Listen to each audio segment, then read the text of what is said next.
Tatlo pong paniniwala, tatlong salita, palagi dapat nating inaalala kung gusto nating maging masaya, payapa, at maging masagana ang ating buong taon. Napakarami po kasi nating ginagawa sa ating bahay. Akala natin ito ang magbibigay ng tuwa, kapayapaan at kasaganahan. Meron ng mga naglalagay ng itlog sa bigas, mga barya, naglalagay po ng bulak sa kanilang mga bintana para daw po maging magaan ang pagpasok ng swerte. Nandyan din po, nakikita ko, ang iba sa inyo, nagsusuot po ng kulay red. Meron din pong nagsusuot ng polka dots. Pero mas maganda po, dapat nagsuot kayo ng checkered. Dahil kung polka dots lang ang inyong sinusuot, piso-piso lang ang tatanggapin nyo. Next year po, dapat mas marami na naka-checkered para salapi ang matatanggap. Pero yun po ba, diyan sa mga bagay na yan, ang magiging dahilan ng pagpasok ng ating tuwa at kapayapaan? Hindi po. It is the attitude and the beliefs that we have that can assure us of peace and prosperity. The first one, remember that whatever happens this year, say and believe it's okay. Okay lang yan. Anong kabaliktaran ng okay lang yan? Hindi okay.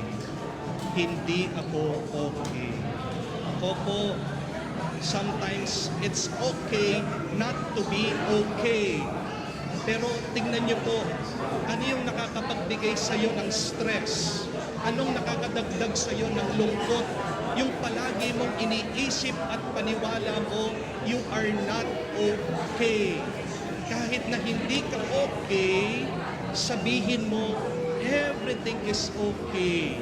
Everything is fine. Pag paulit-ulit mong pinapaniwalaan at sinasabi, okay ka lang, okay lang ako. Tingnan niyo po, magiging masaya, magiging payapa. Yung stress mo, mawawala yan.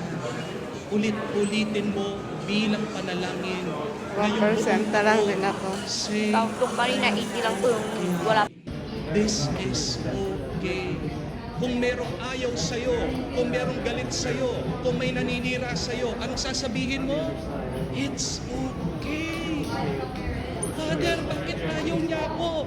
Father, ang bait ko naman. Father, ang bait ko sa kanya. Bakit ayaw niya ako? Bakit sinisira niya ako?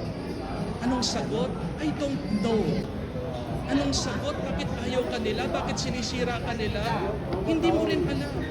Kahit tanong mo minsan dun sa taong may ayaw sa'yo, ang totoo, hindi niya rin alam. Basta ang totoo, ayaw ka lang niya. Pero kahit ayaw ka niya, anong sasabihin mo? It's okay. Bakit pag ayaw ka ba niya, mamamatay ka?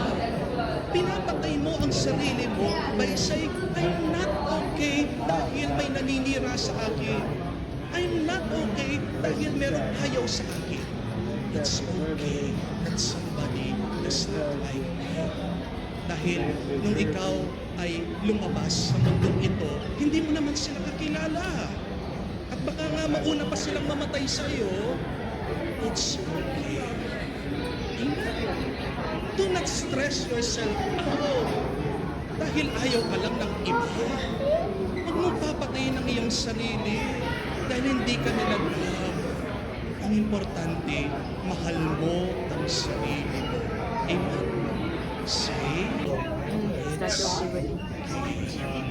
Kahit na wala kang pera, kahit na marami kang utang, kahit na nalugi ka sa business mo, anong sasabihin mo? It's okay. Ang buhay ay hindi naman tungkol lang sa pera. Amen. Kahit na sinisingil ka, kahit na tinatakot ka na, kahit na ipapakulong ka daw, it's okay. Hindi naman ibig sabihin may pera ka magiging masaya. Kahit na may sakit ka, at kahit na may sakit sa And now, anong sasabihin? It's okay. Hindi ko naman pala Alam ko kung